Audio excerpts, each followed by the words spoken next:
Hello, my name is Tom Brown, your host for today's GreenTV. Thanks for watching. There is no Social Security crisis. The Bush administration has cooked up a phony crisis. Its goal is to gut Social Security and shift an even greater share of the nation's wealth away from the middle class to the administration's already wealthy and powerful supporters. Giving you the facts on this trumped-up phony crisis is so important that I will stop right now and get to the show. Here is Dean Baker, widely acknowledged and quoted expert on Social Security, who will explain why the crisis is phony to its core and tell us what steps can be taken and should be taken to keep Social Security strong and available for all Americans. Please stay with us for part 2 of Social Security, the phony crisis.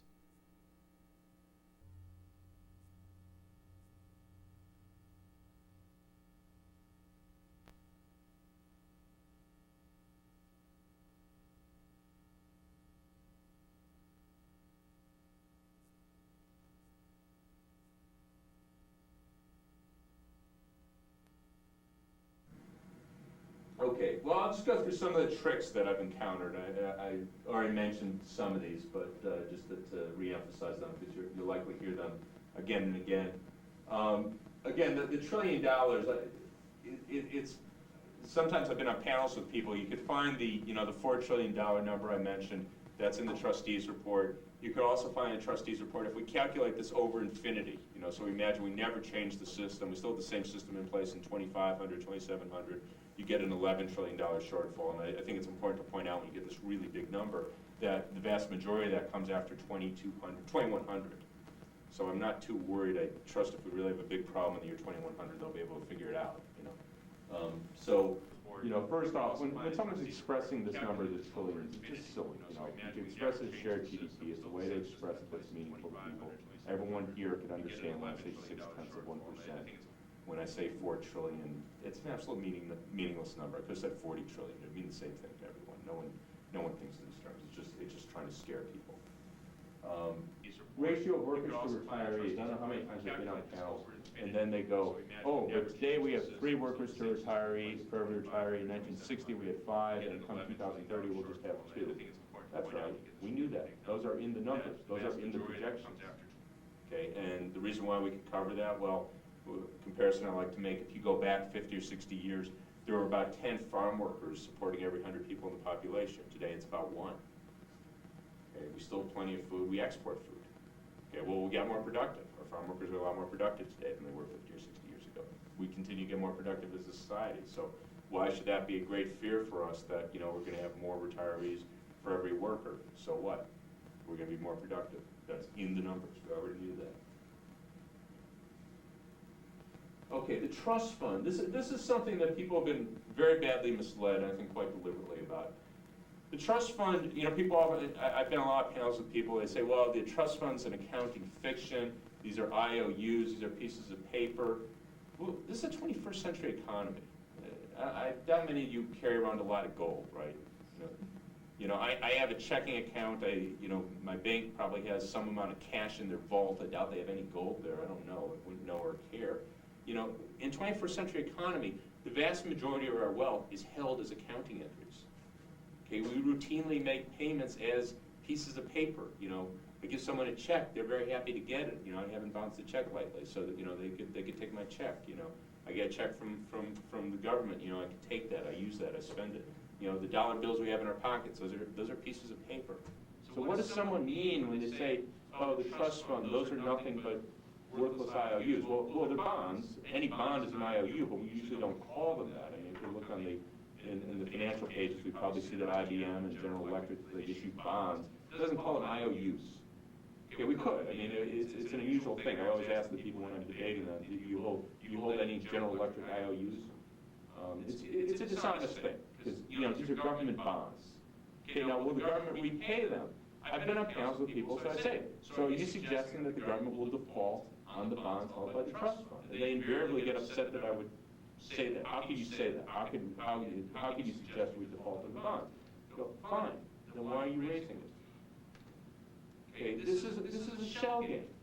We deliberately are taxing people, Social Security is taxing people more than is necessary to pay benefits, with the intention that after 2018 or 17, the latest numbers, we're going to draw on the bonds that the trust fund is buying.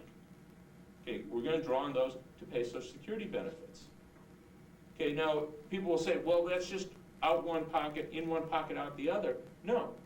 Social Security taxes are paid on the first dollar of wage income. They're only paid on wage income, and they're capped. They're capped at $90,000. Okay, that's because they're designated for Social Security.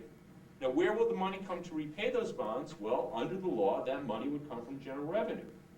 Most money in general revenue comes from the personal and corporate income taxes. Those are primarily paid by people like Bill Gates. Okay, or I should say disproportionately. He's not paying most of them, but disproportionately, higher income people pay the taxes that support the rest of the government. It makes a huge difference that those bonds are repaid from general revenue, from the personal and corporate income tax, rather than our Social Security taxes. And I did calculations on this a couple years back, and if we turned around in 2018 or 17 and we just said, you know, that was a joke, we're tearing up those bonds, you know, those IOUs, you know, you're going to have to get out Social Security taxes, that would be a transfer of about $1.1 trillion from the bottom 80% of the population to the top 5%, and about $800 billion of that would go to the richest 1%. So it's not one pocket or the other pocket. These are different people's pockets. Okay, should be very clear on that. So it makes a huge difference who repays those bonds, and the law is very clear on it. The law says that this comes out of general revenue, and if you doubt this, Medicare is already in that situation. Medicare right now is paying benefits out of its trust fund. They're relying on those IOUs, you know, those accounting entries.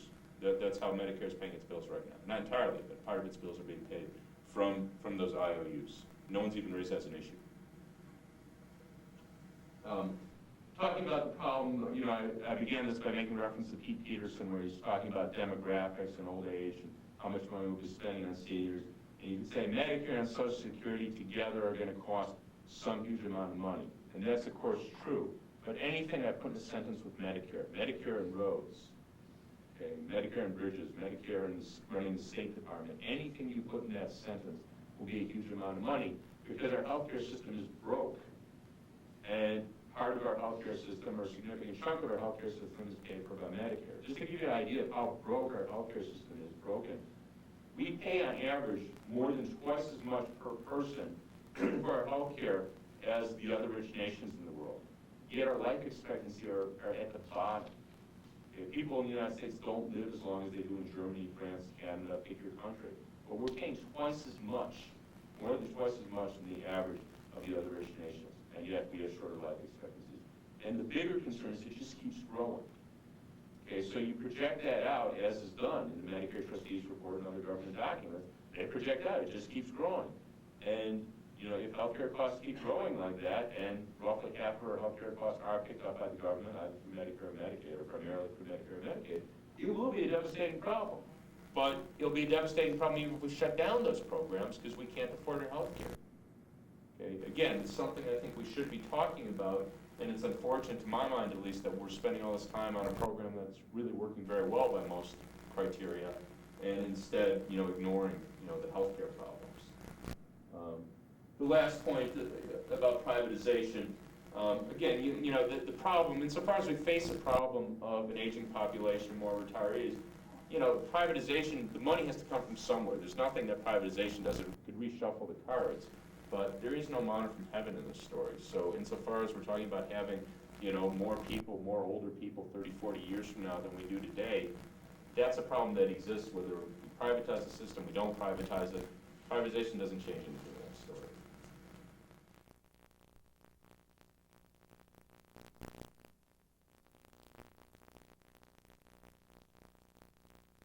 Questions?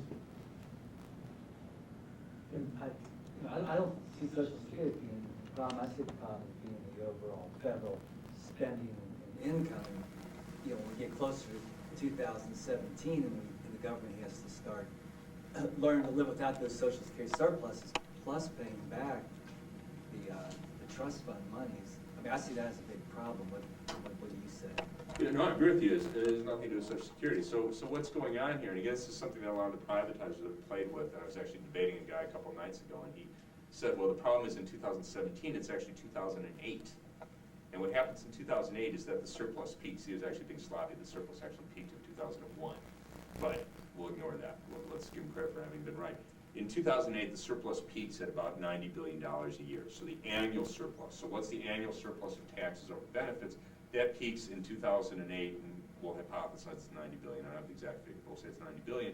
That starts to fall every year after 2008, so it hits zero in 2017, and then it's negative in 2018 every year after it's negative. So we have a surplus here of 80 billion, crossing zero in 2017, gets negative and larger negative.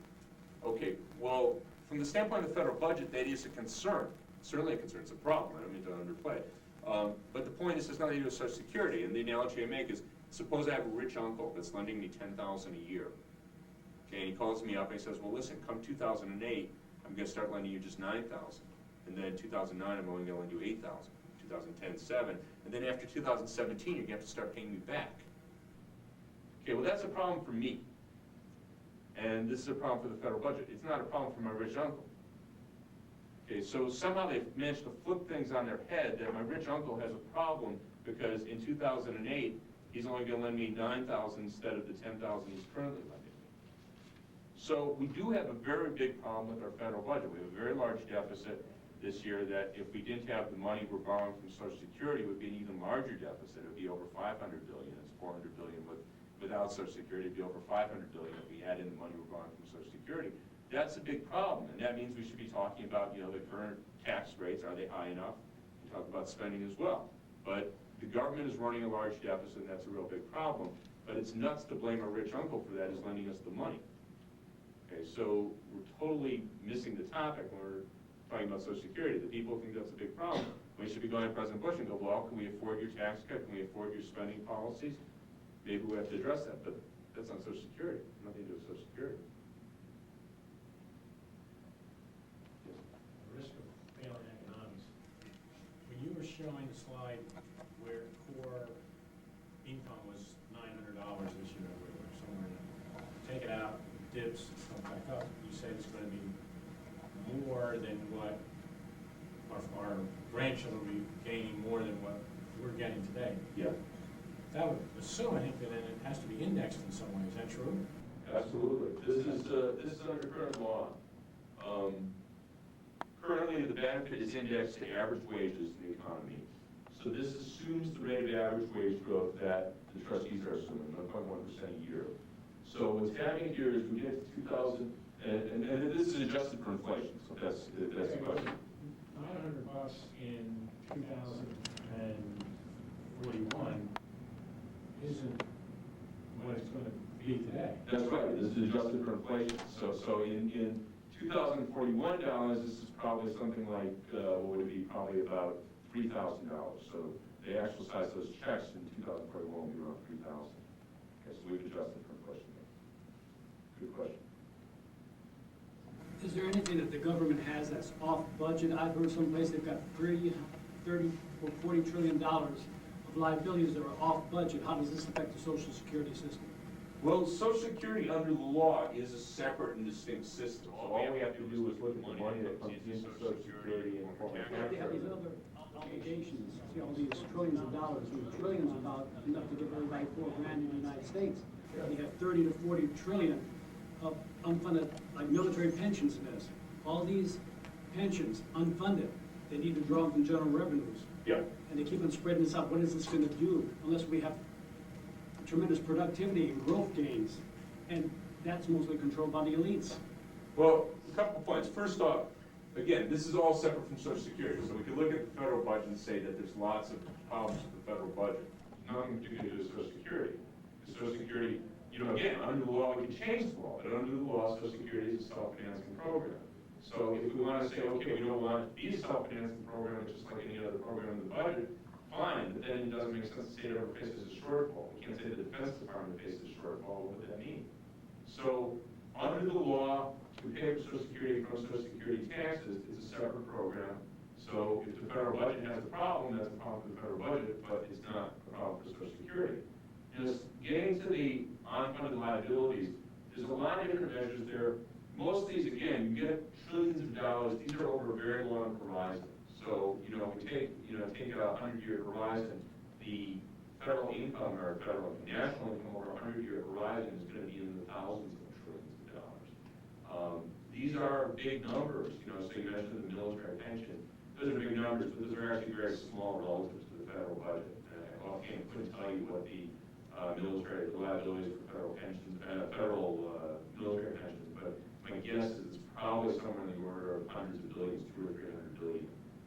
Which again is a big number, but it's small relative either to the federal budget or relative to national income.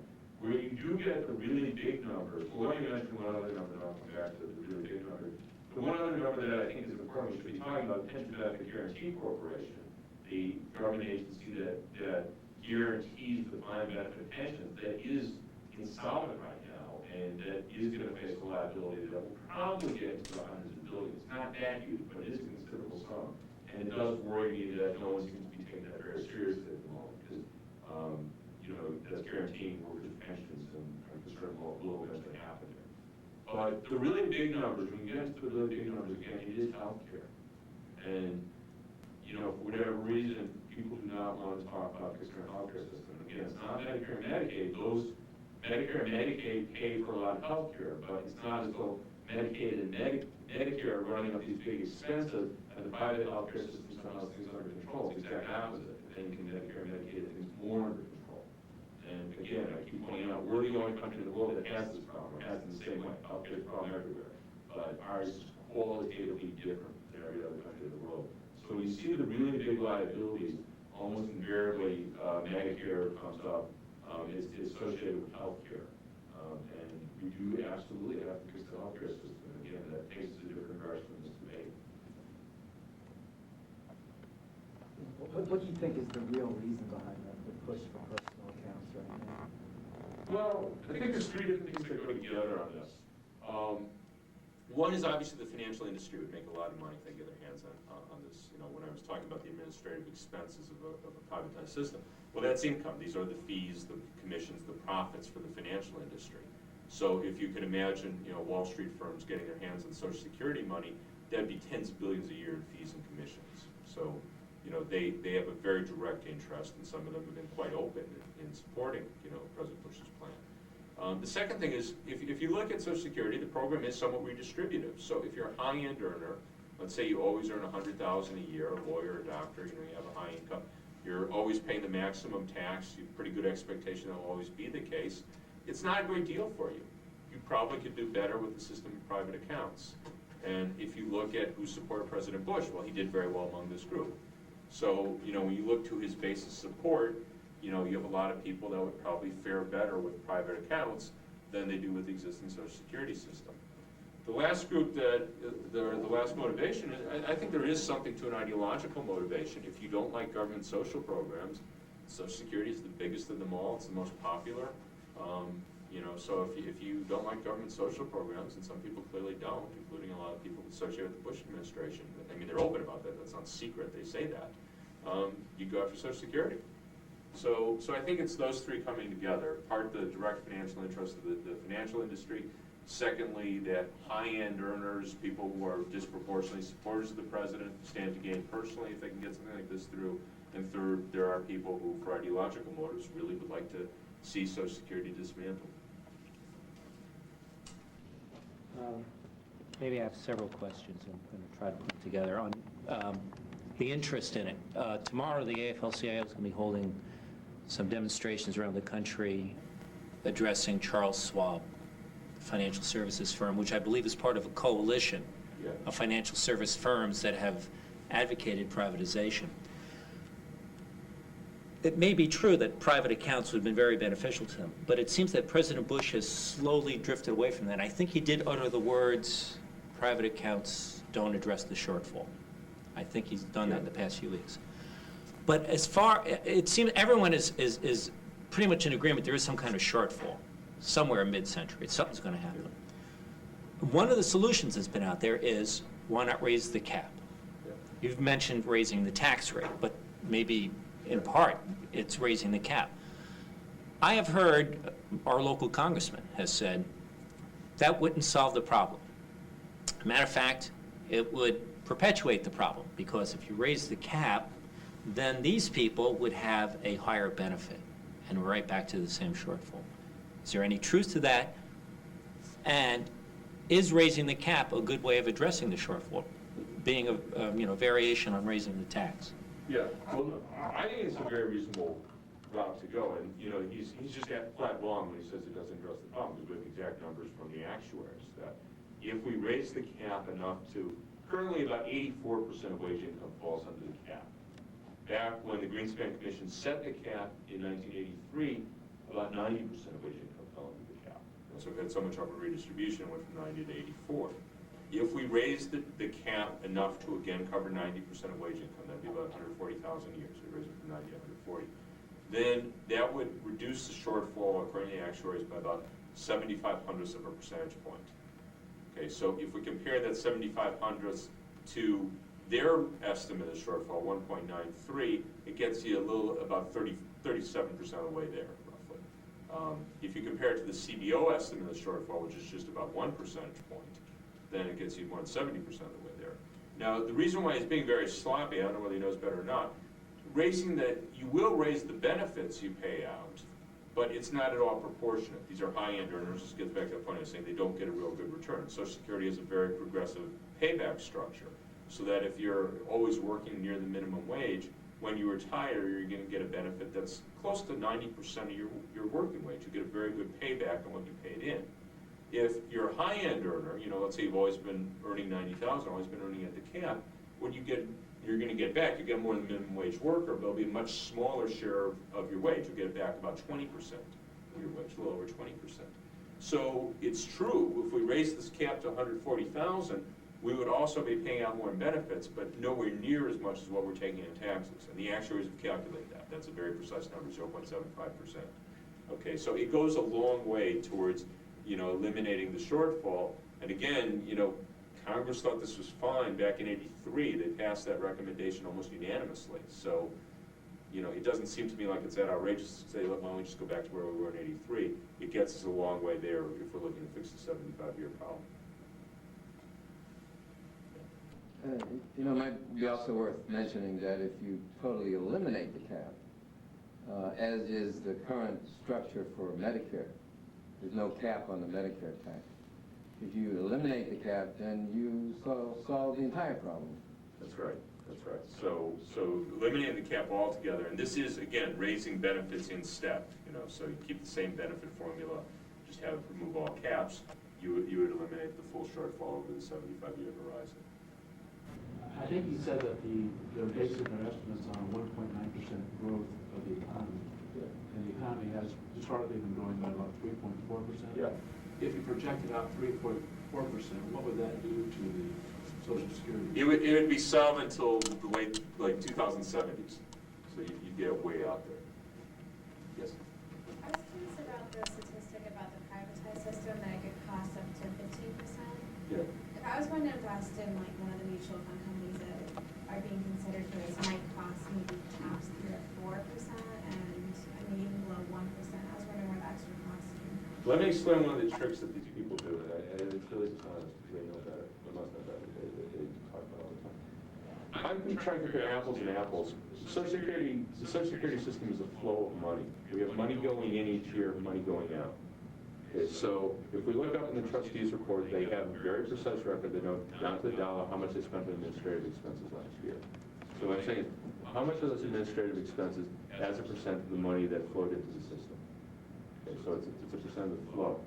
Now, and debate a lot of these people, and I know they do this all the time, they go, oh, the administrative system, the administrative expenses of the Chilean system that Dean's talking about, those are just 1 to 1.5%, not 15 to 20. Well, they're referring to that as a percent of the stock of money. Okay, so let's imagine that I'm sitting there in my account with $10,000, and we make it simple. Let's say that the administrative expenses of that are 1% of that stock. Okay, so I'm going to pay every year $100, 1% of my $10,000 stock of money. But to make it a comparable number, we have to compare flows to flows. Okay, so what's the flow of income on that $10,000? Let's say roughly 6%. So $600. Okay, my $100, that 1% on the stock, $100 is about 15% of the $600 of income that's flowing to me each year. So if we're comparing flows to flows and apples to apples, then we get this 15 to 20% number. Okay, so they're being very deceptive when they try and tell you, no, Chile is just 1%, or they claim for their system it'll just be 0.3%. That's on the stock of money. But, again, I could convert it to Social Security money, and if we want to be consistent, I could convert that and say, what would that be if we imagine the stock generated? And that would just be 5/100ths of 1%. So it doesn't matter. You can compare stock to stock, flow to flow, but the important thing is to compare apples to apples, and what they want to do is compare apples to oranges.